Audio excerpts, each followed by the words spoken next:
আমাদের সকলের পরিচিত শাহজাহান হাওলাদার। যদি বাড়ি বলতে হয়, ঝালকাঠি জেলার নলছিটি থানায় ঠিক সুতলরি পোলের ওপরে হাতের ডান সাইডে রূপচন্দ্রপুর এলাকা নামে যে পরিচিত সেই তাল্লুকদার বাড়ির স্থানীয় বাসিন্দা ছিলেন। ব্যক্তিগত জীবনে শাহজাহান শিকদার ছিলেন একজন উদার মনের মানুষ এবং সকলের সাথে সুসম্পর্ক ছিল। কর্মজীবনে সে একজন বিশিষ্ট ঠিকাদার হিসেবে মানুষের কাছে পরিচিত ছিলেন। তার এক ছেলে ঝালকাঠি মোবাইল ফোন ব্যবসায়ী কামরুজ্জামান পলাশ এবং দুটি কন্যা সন্তান রয়েছে।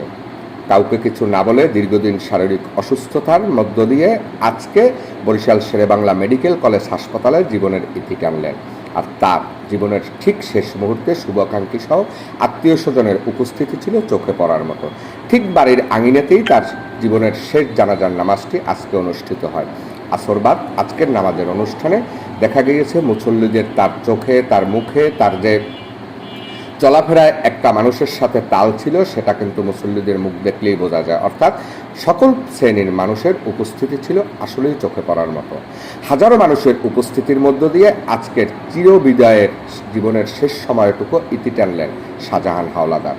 কর্মজীবনের এতটাই মানুষের সাথে সুসম্পর্ক ছিল, আজকের জানাজার নামাজ দেখলে আসলে বোঝা যায় উপস্থিতির মাধ্যমে একজন মানুষ কর্মজীবনে ভালো কাজ করলে তার শেষ বিদায়ের সময় কতটা